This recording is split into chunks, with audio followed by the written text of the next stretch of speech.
Hey everyone, chaomix here. Sonic Colors is a game that I've really come around to recently with the release of Sonic Colors Ultimate. Similar to most other Sonic games, the more I replay it, the more I enjoy it. But there are two issues with it that I can't help but think about whenever doing a quick run through of the game.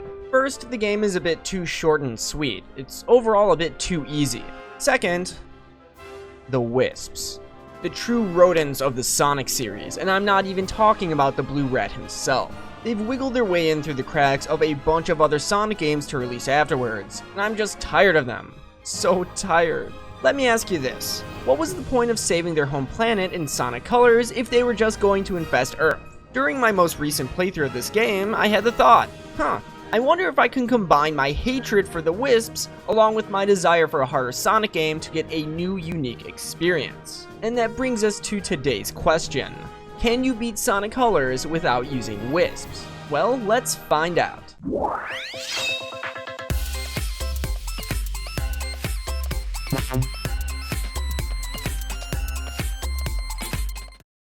Let's lay out the ground rules for this challenge. Obviously, our goal is to get through the entire game without having to use Wisps.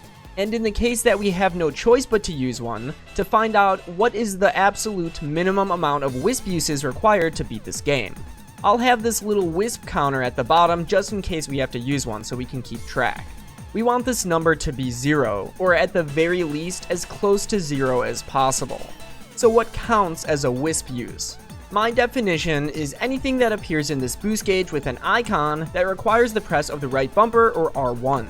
This is the dedicated button to activate the Wisps. Don't believe me? Well, it says right here in the options. Now, if we are forced to use a Wisp, we can use its abilities as many times as we want during its active state and only count it as one use. And even if the Wisp meter gets recharged while it's still active by collecting a Wisp capsule, as long as we don't have to activate it again with R1, we'll still consider it one use. And because I know people are going to get technical in the comments, I'm going to avoid using the boost as much as possible, just to be thorough, since technically you gain boost meter via white Wisps. Using boosts can kind of be seen as using the Wisps because of that, even though Sonic is known to be able to perform this move by himself in the other boost games like Unleashed and Generations. Yeah, I'm going that extra mile. It's what we do here on this channel. So subscribe. That was not a request, that was definitely a demand. Subscribe right now. Thank you. Alright, but if I have no choice but to use the boost, I'm not going to count it in the Wisp counter since it isn't a Wisp ability activated by pressing R1. The point of not boosting is because, well, I figured why not, since the whole point of this challenge is to make the game, surprise, more challenging. Besides all of the restrictions I mentioned, everything else is fair game. Oh, and finally, comment down below letting me know if you think it's possible to beat Sonic Colors without using Wisps. And if not, how many do you think I'll have to use by the end of the game? Alright, with all of that out of the way, let's finally get started with Act 1 of Tropical Resort. Right off the bat, I noticed this sad, hollow feeling from not being able to boost. It just feels so wrong. Is it too late to change this rule? Nah, we're sticking with it, at least as much as we possibly can. But anyways, I persist until this first chain of enemies, which the game clearly wants you to boost through. As you can see, I fall for the bait. But to be fair, what really happened was because this is a brand new copy of the game, I forgot to remap my slide and boost buttons. For whatever reason, this game swaps those buttons from what they normally are by default, so I quickly head over to the options menu and change that. Okay, there we go. This time I slide through the enemies like I was clearly trying to do the first time, which, by the way, looks incredibly anticlimactic compared to trampling enemies down with a boost. Other than this accidental hiccup, I breeze through the rest of the stage pretty easily. This is the first stage after all, and at this point, we don't really have many of the Wisps unlocked yet anyways. Hell, we aren't even supposed to know what these things are yet in the story. On to Act 2. This stage is a lot more 2D than the previous one, which, keep in mind going forward, tend to be a lot more Wisp focused than the 3D portions of this game. Whenever you see a 2D section, you should be a bit worried. Luckily, I'm able to get through the stage even easier than the first. It's a pretty short one, focusing on basic 2D platforming, not a single Wisp required. And at the end here, I once again feel really uncool from not being able to boost. Slowly slide kicking through a line of enemies is not that exciting. Tropical Resort Act 3.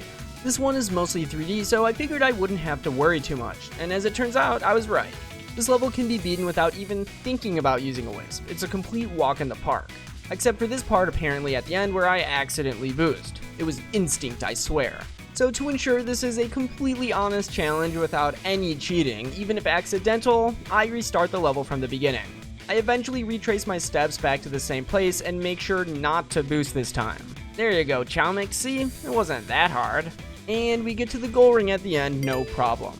Act 4, notorious for being one of the shortest levels in all of Sonic Colors. And even in this challenge that we're doing, it ends up being just as easy. In fact, I feel like I got a personal best time here, and I didn't even boost. Act 5 is where things finally start to get spicy. You start off in this area where the game wants you to use the laser wisp to bounce off of these metal blocks here. But luckily, we got the big brains and utilized this wall on the right side to wall jump on and off the middle platform. Crisis averted. Ow, except for that. We then make our way a bit further until we get to this section, which also really wants you to use a laser wisp. This is the first time so far that I feel stumped, and trust me, I try everything to get past it. This wall is just too high for Sonic to scale by himself.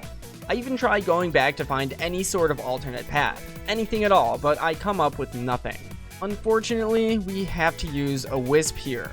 Damn, I was really hoping we'd be able to go through the entire game without using a wisp, but it looks like we have to use at least one. Using the wisp zips me across this crystal trail and puts me on the upper path, which has yet another wall that I'm unable to scale by myself. Luckily, there's a lower path, but I'm unable to get to it as I became locked in by this invisible wall as soon as I passed it. So, reset. I make my way back to the area that forces you to use the first laser wisp, but instead of following the crystal trail, I shoot myself straight up and fall down into the lower path.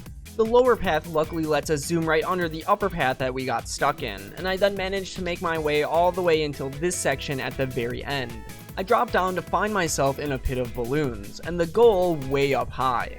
I try to bounce off the balloons, wall jump, and even backtrack to find another opening, but soon realized that I became trapped in this pit the moment I dropped down.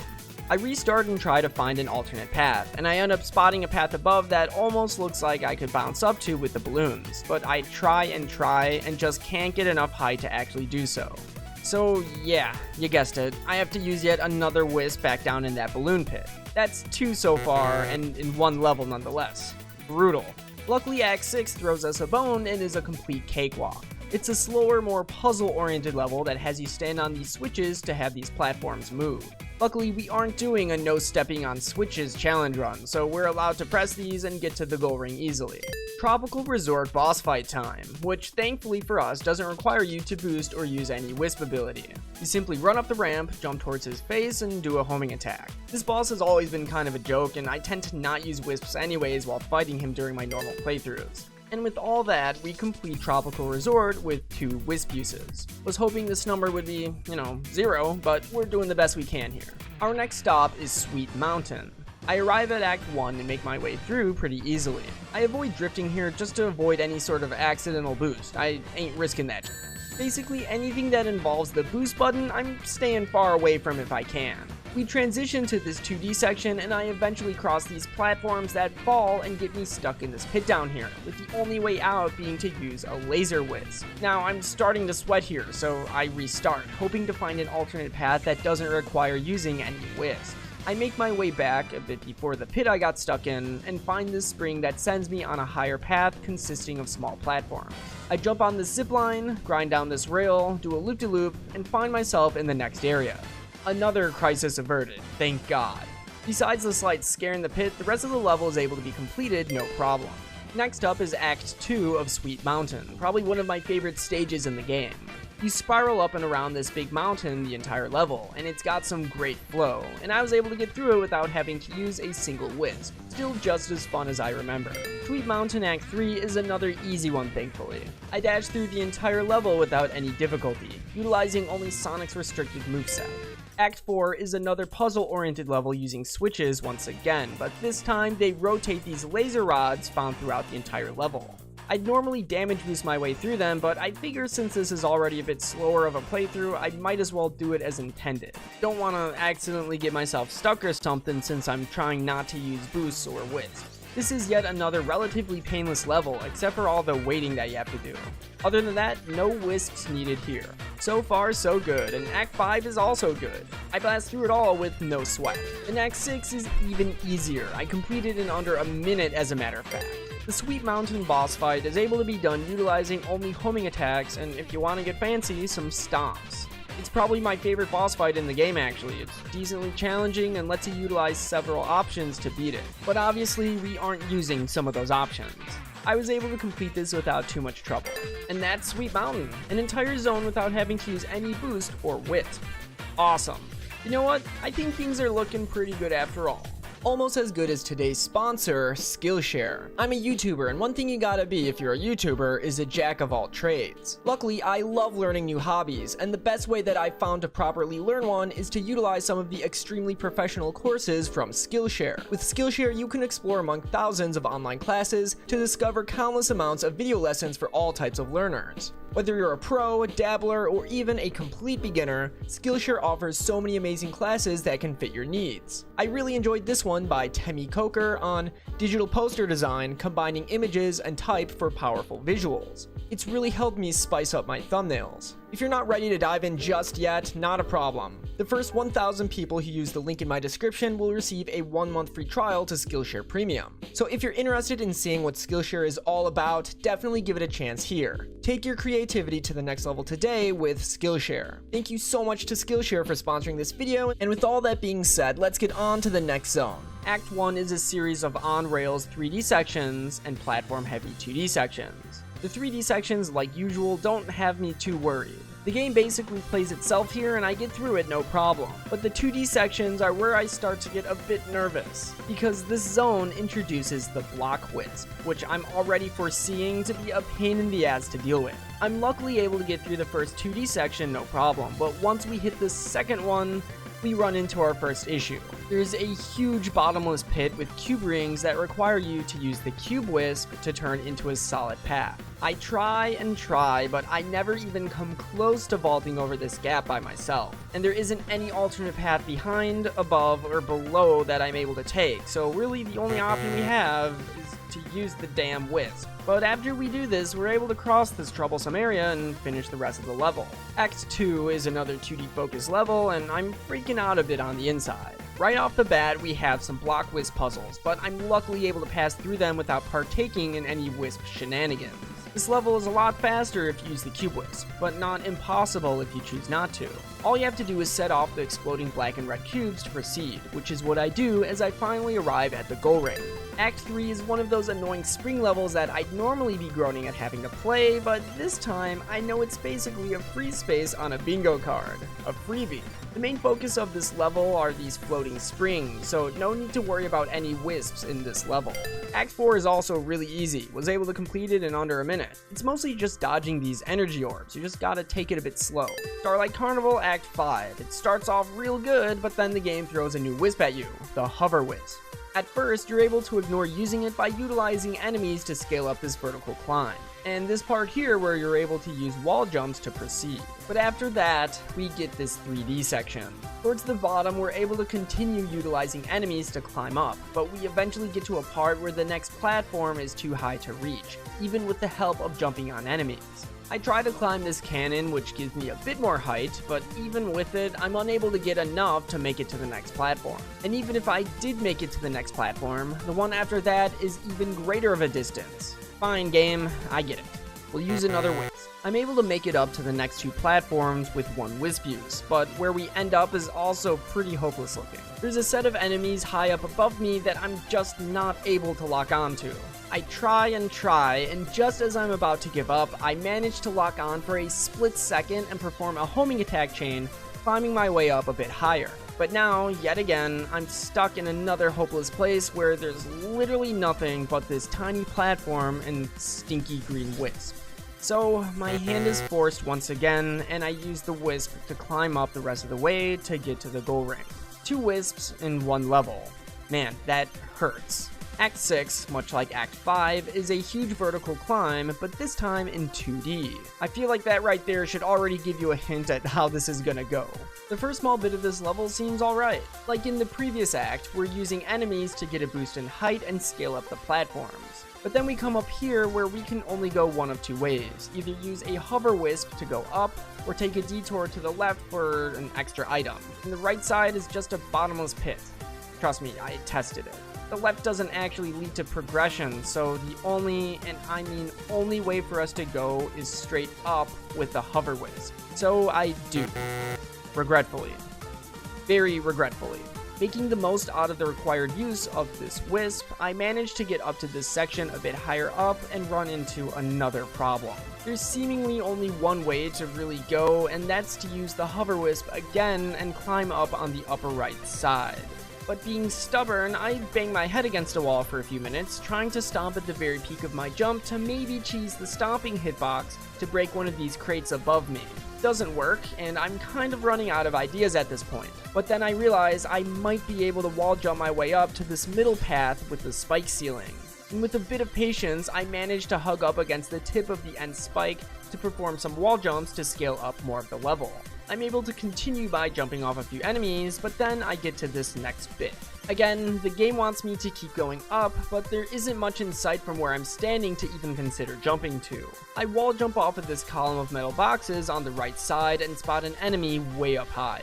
After a few attempts, it becomes obvious that this guy might unfortunately be too high up to reach. I mean, look at the distance. But the homing attack has some surprising reach in the boost games, and I wasn't ready to give up just yet. After some more banging my head against a wall, I finally managed to lock on for a fraction of a second and do a chain homing attack to get up to the goal ring.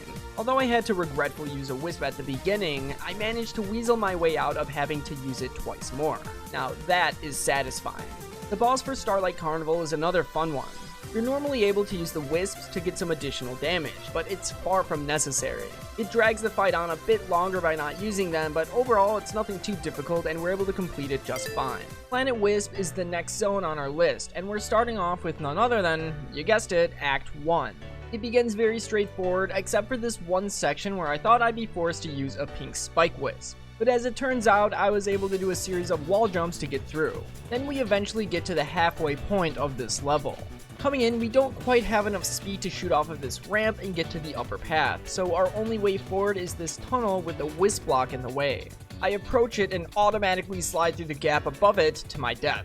So yeah, that's not gonna work. And even if I were to get rid of this block somehow, how am I gonna avoid the bottomless pit below? There's no floor. The only chance we have is to go back and find an alternate route. The first thing I tried was going up these platforms and jumping off of the enemies above, but that just had me smacking my head into the enemy's ass and falling all the way back down. I then tried to get to this upper path at the beginning of the level by going backwards. The spring was kind of in the way, so I tried to wall jump over it, and this crazy glitch happened where I fell through the floor and died.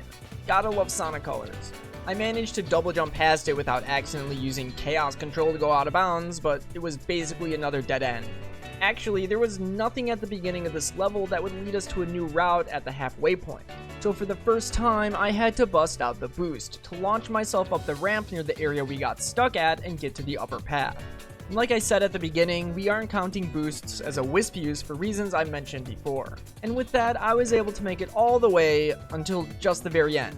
I can literally hear the goal ring at this point, but I'm completely walled off with all of these wisp blocks in the way and a bottomless pit below. My usual strategy is to use the pink spike wisp to stick to the walls and either go above or below to get to the goal ring. So how can we do this without using a wisp? To make a long story short, we can't. I tried everything from backtracking and even wall jumping. I even managed to hug on to the right side of this wall over here, but even with that, I wasn't able to wall jump across and grab onto anything. This is another level where we're gonna have to use a wisp. So we use the pink spike wisp and I travel below the platform to get to the goal ring. Planet Wisp Act 2 uses the layout of the first half of Act 1, but slightly rearranged. There was a slight scare down in this pit with all of these wisp blocks, but all you have to do is press a switch to open the way up from above. Lucky for us, the layout this time around allows us to get past the part we had to boost through in Act 1, and the rest of the level is extremely straightforward. Act 3 starts off in a 3D sidestepping section and transitions into 2D afterwards. I immediately see the blue blocks and start having war flashbacks of Starlight Carnival. Unfortunately, it seems our fate here is very similar, as it looks like the only way to advance is to use the cube wisp to get rid of the stack of wisp blocks, creating this ginormous wall. Completely stumped, I was ready to give up and just use a wisp to move on, until I started to research some speedrunning strategies. And there just so happened to be a strat that skipped this very section. By using some well-timed ground boosts, your double jump, and an air boost, you're able to completely fly over this giant wall of wisp blocks. And let me tell you, it took me 30 minutes straight of failed attempt after failed attempt to finally pull this off. Proceeding, we drop down to this section and come across yet another series of wisp blocks that require a wisp in order to break. There's literally no way around it, so I'm thinking we may have to resort to using a wisp after all, even after all those cool, flashy speedrunning tricks. But luckily, I have one more trick up my sleeve that I learned from the Sonic Colors speedrun. If you utilize a jump on top of an enemy a bit before the section we became stuck at, you're able to get enough height to hug the wall to the right and wall jump up and over to the goal ring. Wow, what was almost a level with 2 wisp uses turned into a perfect wispless run. That is impressive. On to Act 4, and I'm really crossing my fingers this level keeps up the streak. We're able to make our way through without issue until this part right here. On this specific ramp, if you go through without boosting, you fall back down into the section below and have to make your way back up again. The only way to proceed is to boost, giving Sonic enough speed and height to reach the next section. So after this section, we get greeted with a vertical climb designed around the laser wisp. Well, this sucks. Wall jumping is impossible as there's only one wall to the right to even hug, and there are 0 alternate paths, so it's pretty obvious that we have no choice but to use a wisp here. So I used the wisp to zip up after crying about this for a solid 2 minutes, and honestly, everything after this point was child's play. Moving on to Act 5, I'm really hoping for a break here. And lucky for me, I actually get one, as this level is incredibly easy to complete and requires absolutely 0 wisps or boosting. Planet Wisp Act 6 is one of the longer levels in this zone, but thankfully this one is able to be finished within the restrictions of our challenge without any issue. I was a bit scared this big vertical climb at the end was going to try to pull a fast one on me, but in the end it ended up being really straightforward. The boss for Planet Wisp is a rehash of the first boss back in Tropical Resort. He's got a few new moves and is overall more threatening, but he still goes down after 3 hits and can be beaten with basically the same strategy as last time.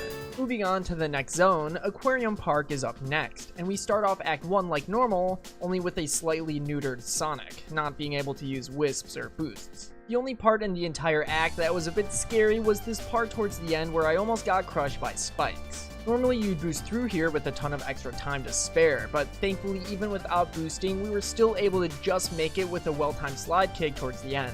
And the rest is history. Act 2 is a very simple stage, being entirely 2D with a focus on switch puzzles, similar to the one back in Tropical Resort.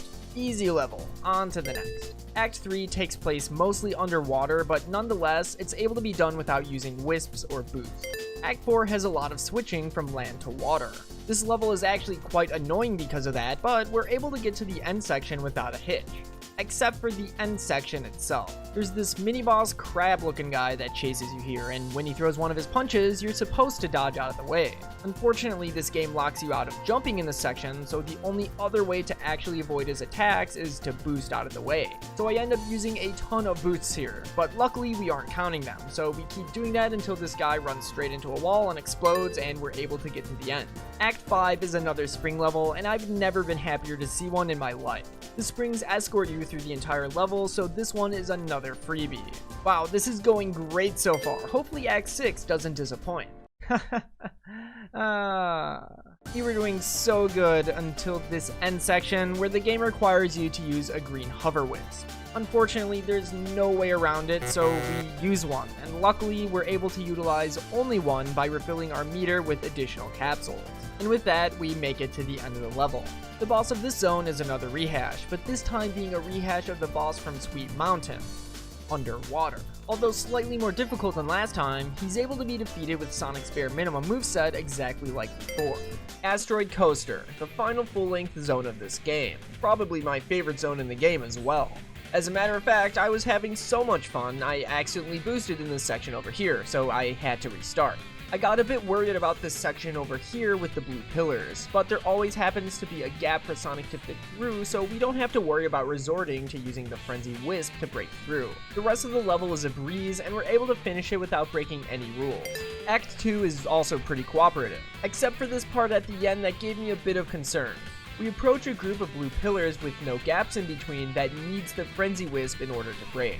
But thankfully the game so generously gives us a platform here right on the side to ride up. So we slowly ascend and continue through the rest of the level until we reach the Go Ring relatively easily. Act 3. The entire point of this level is to free up the Go Ring located right at the beginning. You literally start the level and can already hear the Go Ring. It's located right under where we spawn. In order to do this, you have to run through to the end, grab the Wisps, and then backtrack with the Wisp power to open up the wall of Wisp blocks around the Go Ring.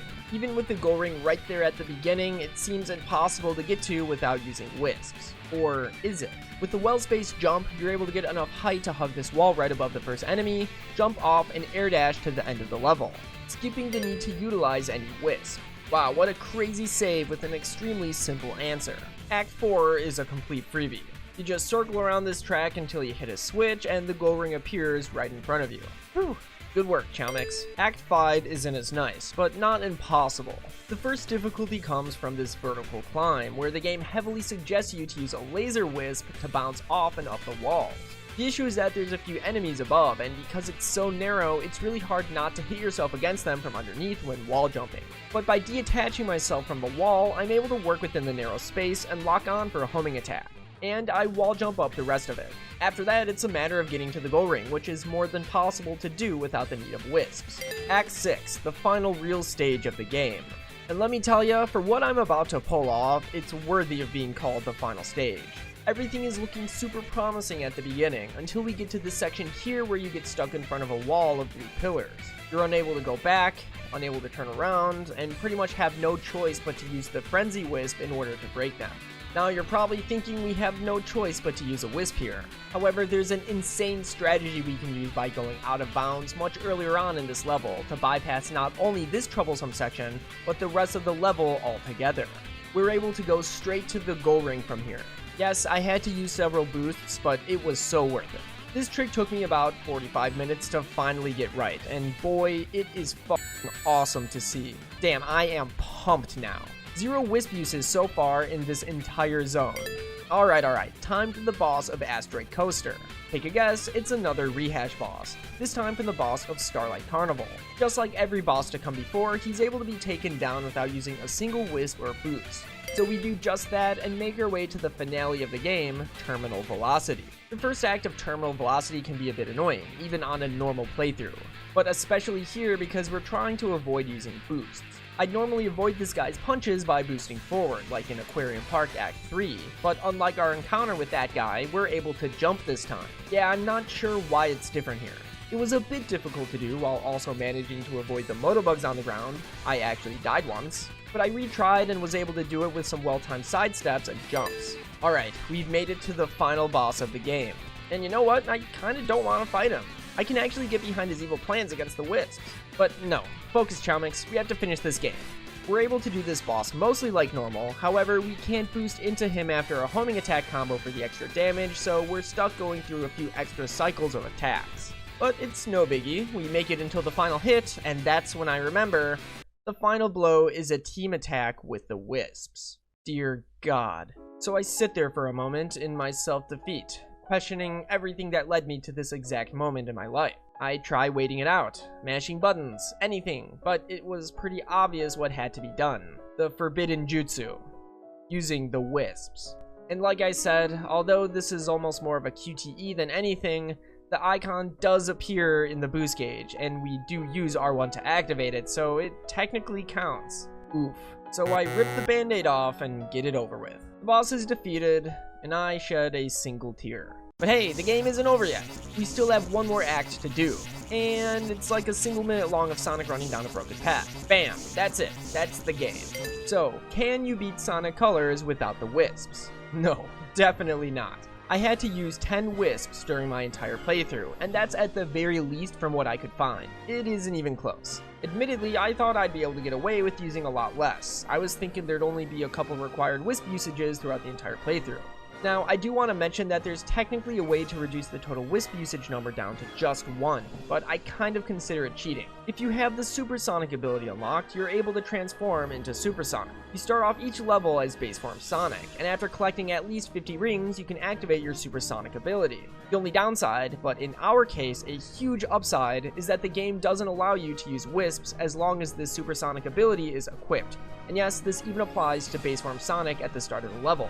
It's awesome, it's like a gameplay mode made just for me. And that's all well and good, but you may be asking, how does this reduce the amount of Wisp required to finish the game? Well, the game kind of knows which sections are impossible to complete without the Wisps, so it places items like springs to help you out of these sections, as long as the supersonic ability is equipped. For example, this section here where we were forced to use our first Wisp has this conveniently placed spring here that just chucks you over the wall that we couldn't get past. So you could technically equip the supersonic ability, not transform into supersonic, and only be forced to use a single Wisp during the final boss fight, since the game ignores your supersonic ability in boss fights. But again, I consider this cheating. The level design becomes altered to accommodate for not being able to use Wisps, which kinda defeats the entire purpose of this challenge.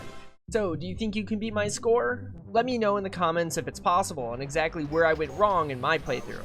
If you liked the video, make sure to leave a like and subscribe for more content similar to this. Make sure to join our community Discord to discuss strategies if you're trying to reduce this number. And finally, I want to give a big shout out to my channel members. You all are my #1 motivators and the biggest reason I'm able to keep doing everything I'm doing now on YouTube. Seriously, thank you all so much. If you'd also like to become a channel member for only $2, along with getting some pretty awesome perks, press the join button beneath this video or the channel membership link in the description. And with all that being said, I hope everyone has a fantastic day. Peace.